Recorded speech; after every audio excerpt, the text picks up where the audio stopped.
네, 저희는 지난 시간을 통해서 솔로몬의 죄로 인해서 나라가 둘로 나뉘어졌던 이스라엘의 이야기를 했습니다. 그리고 간단하지만 그 각각의 왕들에 대한 이야기를 했죠. 미리 저희가 제가 미리 말씀드리고 싶은 게 한 가지 있는데, 어떤 분이 그러시더라고요.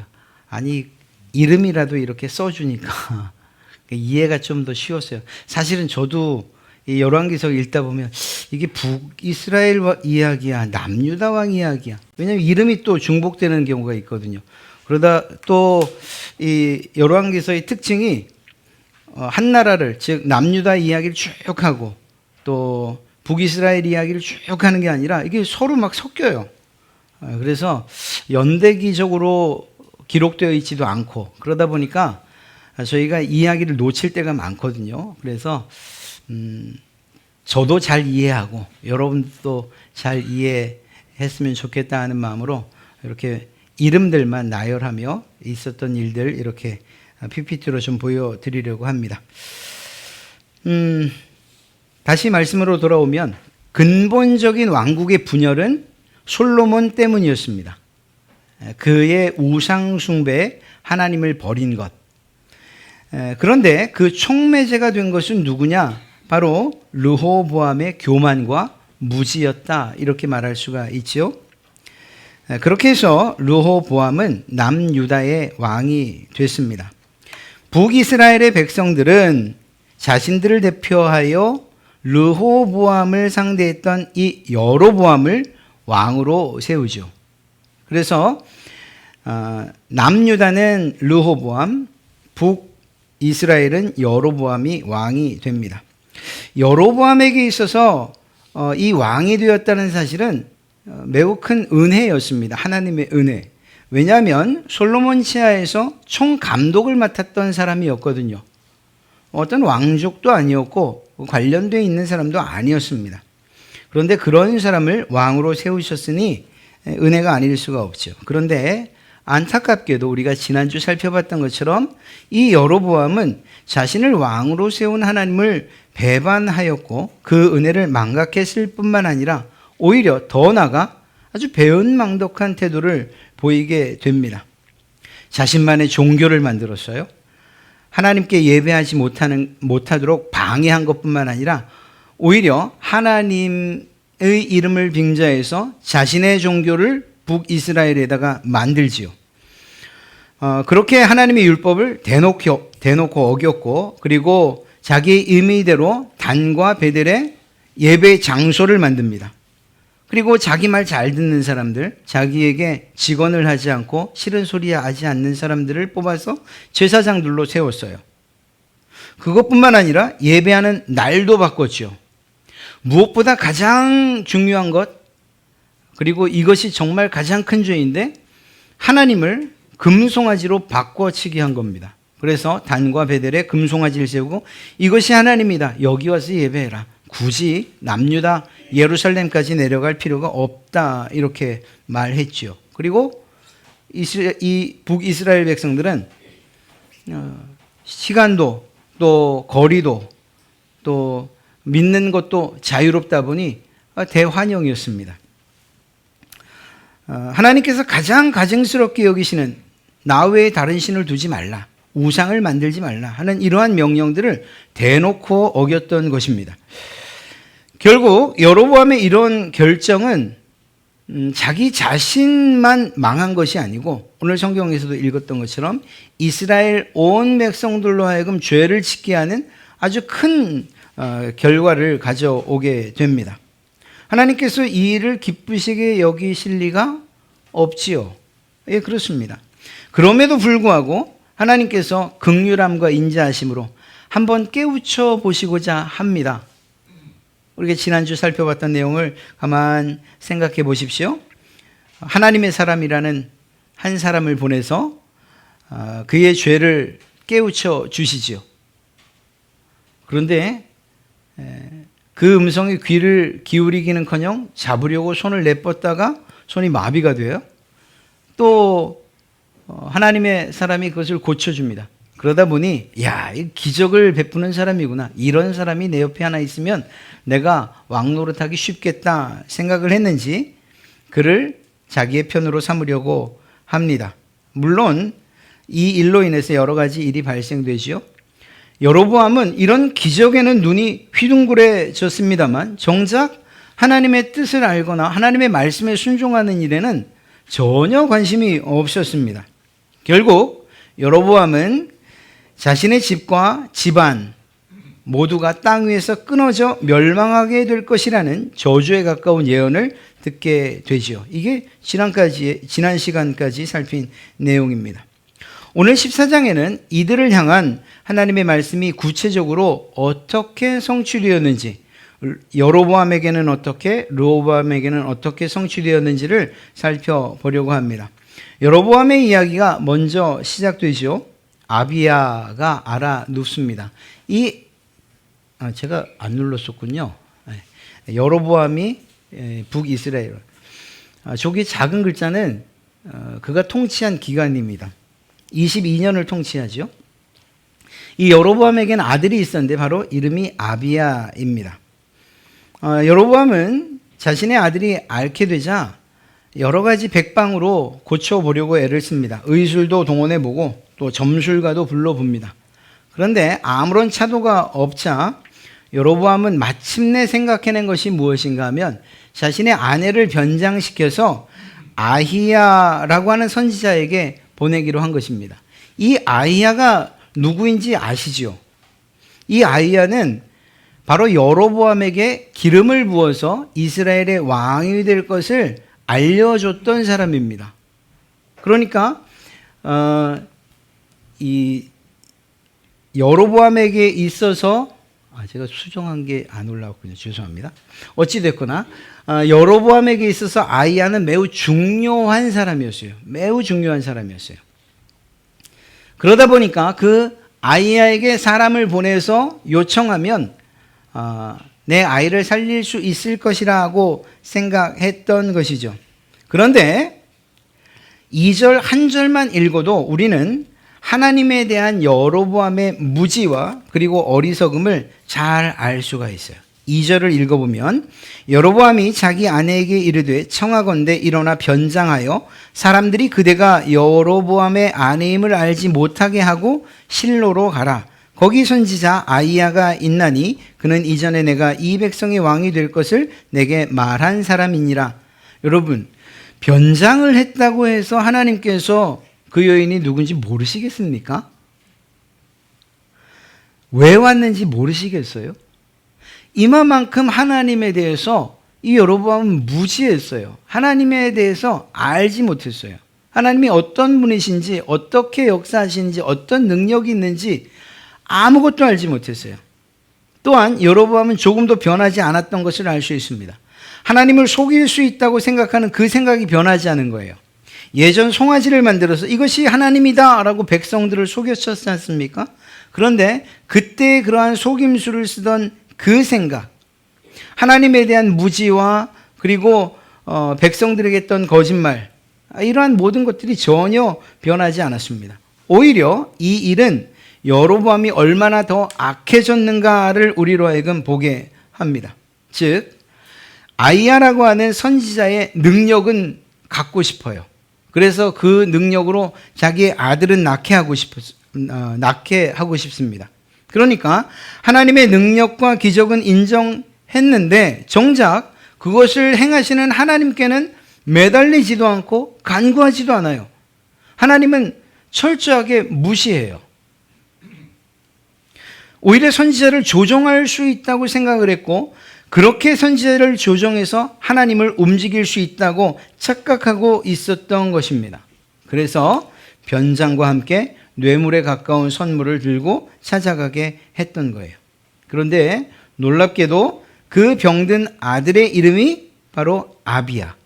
아비야라고 하는 뜻이 무엇인가 하면 여호와가 나의 아버지십니다 라는 의미예요.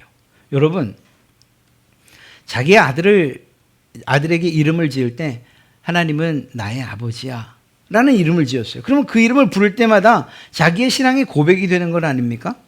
아비야를 부를 때마다 하나님은 나의 아버지야. 하나님은 나의 아버지야. 아니, 그렇게 부르고 있었지 않습니까? 그리고 그런 의미로 이름을 지었잖아요. 그런데 그의 삶은 이렇게 아들의 이름을 짓던 그때의 생각, 그 모습과는 이율배반적인 이중적인 삶을 보여주고 있는 거죠.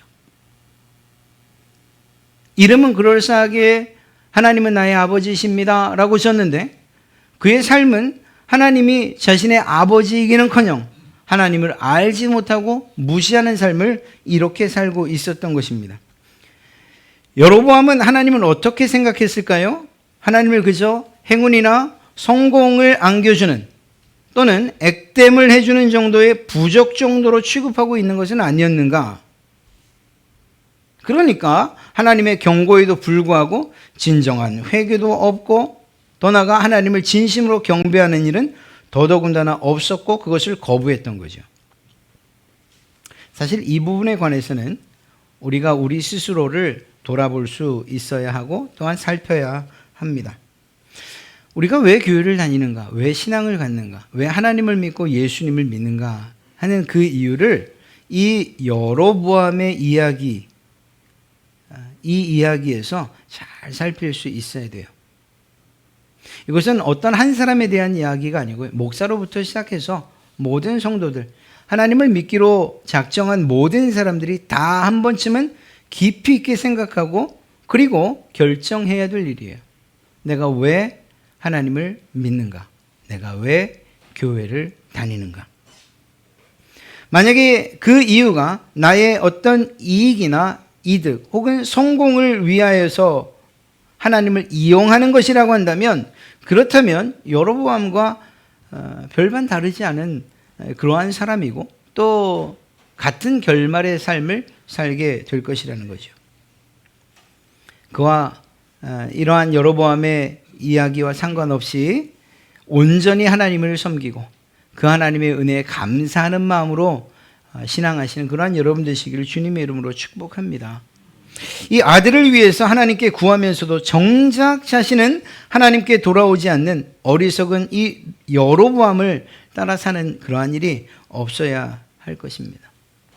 또 한 가지 이 여로보암이 하나님을 어느 정도로 취급했는가 하는 것을 단적으로 알 수 있는 그 내용이 3절에 기록되어 있어요.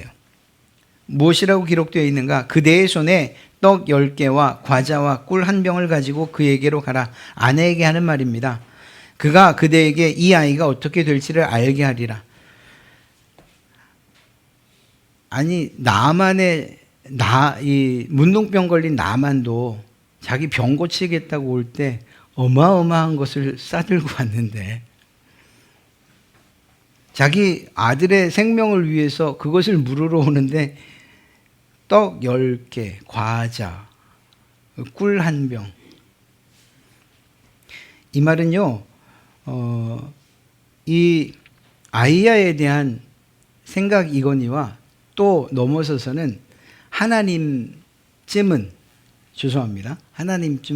이 정도로 충분히 매수할 수 있다라고 생각한 것 아니겠습니까? 저는 그렇게 생각이 돼요. 그러니까 여로보암은 하나님을 정말로 믿지도 않았고 정말로 알지도 못했던 사람이에요. 사실 이런 것이 무슨 의미가 있습니까?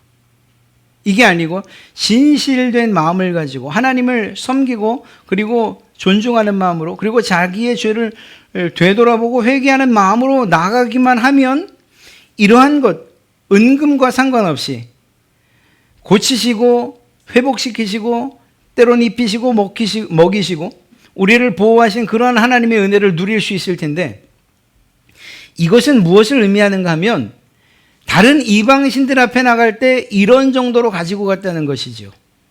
어쩌면 이보다 더한 것을 가지고 왔을지도 몰라요. 그러나 그것만큼도 하나님을 생각하지 않고 있다는 것이죠. 참 안타까운 이야기가 아닐 수 없습니다. 비록 아이야 선지자가 매우 늙어서 앞을 볼 수 없었다라고 성경에 기록되어 있지만 사실 아이야 앞에서 아내의 변장도 소용없었습니다. 왜냐하면 무엇 때문에 왔는지조차 알고 있었으니까 말입니다. 누가 알려줬겠어요? 당연히 하나님께서 이 아히야 선지자에게 일러 주셨겠죠. 더 나아가 여로보암의 왕권에 대해서도 다 이야기를 해줍니다. 여로보암은 하나님의 은혜에도 불구하고 다윗처럼 살지 않았어요. 그 어느 왕보다 오히려 악하게 행했고 우상을 숭배했고 결국은 그 대가를 치르게 될 날이 곧 올 것이라는 하나님의 심판의 말씀, 즉 여로보암의 집안을 쓰레기를 치우듯 쓸어버릴 것이고 그에게 속한 사람들은 모두 멸절을 당할 것이라는 이러한 내용을 여로보암에게 전달케 합니다. 참 이 여로보암은 좋지 않은 방향으로 이름을 남깁니다. 이후에 이스라엘 왕들이 잘못하고 또 악한 일을 행할 때마다 여로보암처럼 아주 악한 일을, 하나님 앞에 악한 일을 행하는 사람의 대명사가 되어버리고 말았어요. 아히야는 여로보암의 아내가 돌아가 집에 도착하는 순간 그 아들이 죽을 것이라는 말도 덧붙입니다. 하나님께서 응답하지 않으신 거죠. 여기에 또 하나의 무서운 예언을 더하는데 그것은 하나님께서는 이스라엘을 쳐서 물가의 갈대가 흔들리듯이 흔들리게 하실 것이고 그들이 아세라 목상을 만들어서 주의 분노를 샀으므로 조상들에게 주신 이 좋은 땅에서부터 이스라엘을 뿌리째 뽑아내어서 유브라데스 강 저쪽으로 흩으실 것입니다. 세번역 성경으로 읽어드린 15절이에요. 즉 단순하게 범죄한 악행을 저지른 여로보암만 심판하시겠다는 것이 아니고 그로 인해서 함께 죄를 범한 이스라엘, 이 한 나라를 아주 멸망시키겠다는 사실을 이때 선포하십니다. 그러니까 북이스라엘은 그 시작부터 망할 것이 보장되어 있는, 표현은 좀 우습죠? 망하는 길을 향해서 세워진 나라라고 봐도 틀리지 않아요. 누구 때문에? 이 여로보암이라고 하는 한 사람 때문에 말입니다. 북이스라엘이 언젠가는 포로가 되어 타국으로 끌려갈 것을 예언하셨고 그 일은 실제로 아수르라고 하는 나라, 아시리아라고 하는 나라에 의해서 성취됩니다. 그리고 하나님께서는 이처럼 이스라엘을 버리시는 그 이유를 여로보암의 죄 때문이라고 말씀하셨습니다. 실제로 그 여인이 여로보암의 아내가 집에 도착하자마자 선지자가 말한 것처럼 아들이 죽었습니다. 아들이 죽었다는 이 사실 하나는 애통하고 슬픈 일이기도 하지만 그것을 통해서 말씀하시고자 하는 것은 무엇입니까? 이제는 북이스라엘의 하나님 종교가 끝났다. 하나님 종교가 죽었다라는 것을 상징하는 것이고, 왜냐하면 정말 이해가 되지 않는 것인데 이 아비야를 데려가신 일에 대해서 하나님께서 무엇이라고 말하는가 하면 그 집안 가운데 그나마 선한 일을 했다라고 해요. 그래서 더 흉한 꼴 보지 않게 하시기 위해서 하나님이 데려간 것처럼 기록하고 있어요. 실제로. 어찌되었거나 이렇게 하나님 종교의 죽음을 상징하고 동시에 아히야 선지자가 했던 그 모든 예언이 실제로 이루어질 것이다. 무엇처럼? 지금 내 아들이 죽을 것이라고 말했고 죽은 것처럼 하나님께서 하신 모든 말씀들, 너에 대한, 너의 집안에 대한 저주와 그리고 이스라엘의 멸망에 대한 이야기들이 반드시 이루어질 것이라는 것을 확실히 알려주는 증표가 된 것이죠. 여로보암은 이스라엘을 22년간 통치했고요. 아들 나답이 이어서 왕이 됩니다. 다음 주에 살펴보겠지만 나답은 2년밖에 왕의 자리에 있지 못합니다. 두 번째 등장인물은 여로보암입니다. 솔로몬의 아들이자 남유다의 왕인 르호보암이요. 죄송합니다. 르호보암.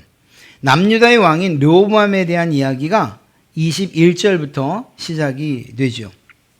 이미 우리는 지난 12장을 통해서 르호보암이 어떤 인물인지에 대해서 잘 알고 있습니다. 아주 고집스럽고 미련스럽고 어리석고 거기다가 경험도 부족해서 그만 나라를 둘로 나뉘게 한 그러한 원인이 됐던 사람이죠. 르호보암은 41살에 왕이 되었고 17년 동안 유다를 통치합니다. 그런데 르호보암의 통치 아래 유다 사람들은 정말 안타깝게도 북이스라엘, 바로 여로보암이 지었던 그 죄에 버금가는 죄들을 지어요. 아니 어떻게 이럴 수가 있을까 싶은데 그렇습니다. 22절부터 24절 우리가 읽었던 말씀 바로 앞부분에 이러한 내용들을 기록하고 있어요. 제가 한번 읽어드리겠습니다. 22절부터 24절이에요. 유다가 여호와 보시기에 악을 행하되 그의 조상들이 행한 모든 일보다 뛰어나게 하여, 표현이 정말 우습지 않습니까? 모든 악을 행하는데 그 조상들이 행한 것보다 뛰어나게 악을 행했다고 기록하고 있어요. 그 범한 죄로 여호와를 노엽게 하였으니 이는 그들도 산 위에와 모든 푸른 나무 아래에 산당과 우상과 아세라상을 세웠음이라. 그 땅에 또 남색하는 자가 있었고 여호와께서 이스라엘 자손 앞에서 쫓아내신 국민의 모든 가증한 일을 무리가 본받아 행하였더라. 그러니까 그저 높다 푸르다 싶은 곳에는 산당들 세우고 돌 우상 세우고 아세라 목상 세우고, 여기서 돌 우상들은 남자 신을 상징하고요, 아세라 목상은 여자 신을 상징하죠. 그리고 이것들이 결국은 자기의 땅에 복을 준다고, 풍년을 준다고 생각했던 겁니다. 심지어는 북왕국에조차 없었던 것들이 있었는데 그것이 바로 신전의 남창들이었어요. 그러니까 가나안 종교에 있어서의 가장 정말 악한 일, 그러면서도 이스라엘 백성들이나 모든 사람들이 그 종교에 빠지면 헤어나올 수 없는 이유가 이 성적인 죄와 관계되어 있기 때문이에요. 남창. 성경에는 남색, 남창이라고 기록되어 있지만 실제로 가나안 사람들은 어떻게 생각을 했는가? 그거는 남자 제사장이에요. 제사장. 그냥 합법적인 제사장으로 자기를 찾아오는, 신전을 찾아오는 여인들을 상대하는 거예요. 물론 돈 받고. 남창이 있었다고 하면 당연히 여자 사제들도 있었겠죠. 그러니까 이 일이 얼마나 가증스럽고 하나님 보시기에 악한 일이었는지 알 수 있는 거예요. 가나안 종교의 특징은 반드시 성적인 것과 관계가 되어 있었어요. 그래서 쉽게 끊을 수가 없는 거예요. 한번 빠지고 나면, 그 쾌락을 한번 맛보고 나면. 자, 이런 상황들이다 보니 솔로몬이 지었던 우상 숭배와는 비교할 수 없을 만큼 르호보암은 더 큰 죄를 저지르게 된 것이고, 또 그런 상황 가운데 남유다가 놓이게 된 것입니다. 북이스라엘에는 예루살렘 성전이 없었어요. 그나마 그게 북이스라엘 사람들의 자랑이라고 하면 자랑이라고 할까요? 왜냐하면 너희에게는 하나님의 성전이 있는데도 그렇게 악하냐, 이렇게 조롱해도 할 말이 없으니까. 남유다에는 예루살렘 성전이 있었고 하나님께 예배하는 장소가 있었는데도 불구하고 북이스라엘에서조차 볼 수 없는 죄악들이 이 남유다에 있었던 거예요. 종교적으로 심히 부패해야 했다는 사실을 보여주고 있는 것이죠. 이것에 대한 하나님의 심판이 진행이 됩니다. 유다의 부패에, 이 종교적인 신앙의 부패에 분노하신 하나님께서 그들을 이방인 왕, 그것도 애굽의 왕인 시삭의 손에 붙이십니다. 즉 시삭의 공격을 받게 해요. 그래서 르호보암이 왕이 된 지 5년에 이집트의 시삭이 예루살렘을 치러 올라와서 성전에 있는 모든 보물, 왕궁의 보물들을 모두 약탈해 갑니다. 이때 이 시삭의 약탈이 얼마나 심했는지 호위병들이 왕을 시위할 때에, 보호할 때에 사용했던 금방패를 다 빼앗아갔어요. 그래서 르호보암은 대신에 놋방패를 만들어서 그걸로 교대해 가면서 모든 것들을 다 약탈당했다는 거예요. 더더군다나 약속의 땅이 이방인, 그것도 포로되었던 애굽 사람에게 다시 짓밟히는 일이 일어나고 만 것이죠. 그러니까 심각한 일이 아닐 수가 없는 거예요. 이렇게까지 망가진 이유를 저자는 그의 어머니 이름과 출신에서 찾고 있습니다. 그 어머니 이름이 무엇인가 하면 나아마예요. 그런데 그 사람은 어디 사람이냐? 암몬 사람이에요. 솔로몬의 수많은 아내들 가운데 암몬 여인에게서 낳은 바로 이 르호보암이 왕이 되었거든요. 암몬이란 말을 왜 이렇게 강조하고 있을까요? 솔로몬이 정말 정신 똑바로 차리고 하나님을 믿었던 사람이면 아무 문제가 없어요. 그런데 정말 허울 좋은 이야기지만 자기 아내들의 그 종교의 자유를 허락했잖아요. 신전도 지어줬잖아요. 하나님 나라 안에서 수없이 많은 이방 신전들이 세워지는 거예요. 그리고 그 가운데 이 암몬 사람 나아마도 역시 아내로서 자신이 섬기는 신을 하나님 아닌 자신이 섬기는 신을 자유롭게 섬기고 있었다 하는 것을 이야기하는 거죠. 그리고 그에게서 난 르호보암의 이야기를 하고 있다는 것은 결국 하나님 아닌 암몬 사람들의 신 그리고 그것을 섬기는 그 어머니의 영향을 지극히 받았다는 사실을 이야기하고 있는 거예요. 그렇지 않으면 이 어머니에 대한 출신에 대한 이야기를 할 이유가 없는 거죠. 종교의 자유가 보장된 솔로몬 아래에서 하나님을 섬겼을 리가 있습니까? 이방신을 섬기는 어머니 아래에서 올바른 신앙을 가지고 자랄 자녀가 있겠습니까? 결국 남유다의 영적인 부패는 르호보암의 무지와 무능력 그리고 암몬 여인의 영향이었다라고 저자는 아주 콕 집어서 이야기하고 있는 거예요. 사실 이것은 매우 타당한 이야기이죠. 그리고 르호보암의 뒤를 이어 그의 아들 아비암이 왕의 자리에 오릅니다. 네, 왕의 자리에. 역대기에는 아비야라고 기록되어 있어요. 그런데 역대기라고 하는 성경 자체가 다윗 왕조를 중심으로 기록되어 있기 때문에 이름을 바꿨을 가능성이 크다 이렇게 말합니다. 왜냐하면 아비암은 그 당시에 바다 신의 이름이었거든요. 하나님을 그렇게 잘 섬기는 사람이었다면 아비야 옥이라고 볼 수 있겠는데 르호보암이 그런 사람이 아니잖아요. 수없이 많은 하나님 앞에 악행을 저질렀던, 특히 이방 종교로 인한 악행을 저질렀던 사람이잖아요. 그러다 보니 그 아들의 이름을 아비암이라고 졌을 것이라고 생각하는 사람들이 많아요. 그리고 역대기서 기자는 다윗 왕조를 중심으로 이야기를 쓰다 보니 아비암을 아비야로 바꿨을 것이다 이렇게 말하는 거죠. 어찌되었거나 애굽왕 시삭의 사건이 르호보암과 백성들에게 이 아주 처참한 그러한 이 아픔을 주지요. 그리고 르호보암도 이 문제가 이 시삭의 공격이 충격적으로 다가왔던 것이 분명합니다.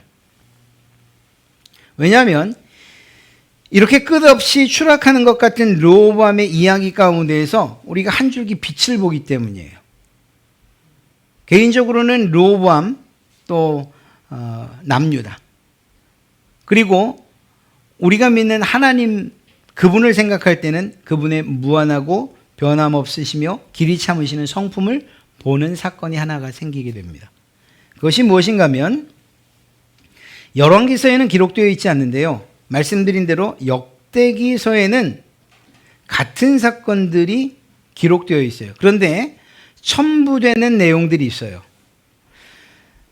오늘 이 르호보암의 이야기를 역대기에서 찾으면 12장 12절에 12장에 나오는데 그 이야기 가운데 어떤 부분이 있는가 하면 아이고 죄송합니다. 제가 여기 쓰질 않았네요. 12장 12절 역대하 12장 12절을 보면 르호보암이 스스로 겸비하였고 유다의 선한 일도 있으므로 여호와께서 노를 돌이키사 다 멸하지 아니하셨더라. 열왕기서는 기록되어 있지 않는데 역대기서에는 르호보암과 백성들이 회개한 걸로 나와요. 그래서 하나님께서 그 진노를 잠시 거두신 걸로 기록이 되어 있어요. 그것을 볼 때 애굽 왕 시삭의 사건이 르호보암과 백성들로 하여금 자신들의 죄를 깨닫고 하나님의 징계임을 알아 회개하고 하나님께로 돌아와 선한 일을 하게 하였다. 이렇게 봐도 틀리지 않은 거죠. 하나님을 찬송하지 않을 수가 없어요. 무슨 말인가 하면 돌아서기만 하면, 그러면 그 죄를 회개하고 가던 길을 돌아서기만 하면 하나님께서는 용서하신다는 거예요. 그리고 회복시키신다는 거죠. 르호보암의 이야기와 여로보암의 이야기, 그냥 객관적으로 들을 때 누가 더 나쁜 놈입니까? 둘 다 똑같지만 저는 그렇게 물으면 르호보암이요 이렇게 얘기할 거예요. 왜냐하면 그곳에 하나님의 성전이 있었고, 그리고 그가 행한 일들을 보니까 하나님 그 명령, 그 율법의 기준하에 보면 더 악한 일들을 많이 행했거든요. 그래서 르호보암이요 라고 말하고 싶어요.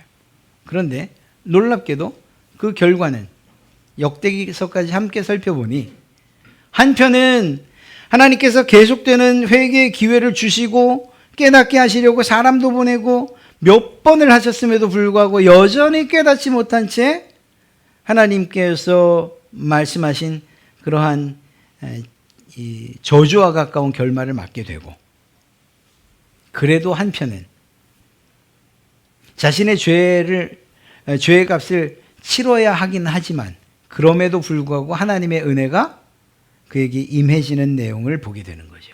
르호보암은 그렇게 수없이 많은 더 큰 죄를 졌음에도 불구하고 단 한 번 애굽 왕 시삭이 쳐들어온 이 일을 하나님의 징계로 여겼던 거죠. 그래서 하나님께로 다시금 돌아서서 선한 일을 하는 왕으로서 한 조각 이름을 남기게 되는 거예요. 정말 큰 차이 아닙니까? 정말 큰 차이.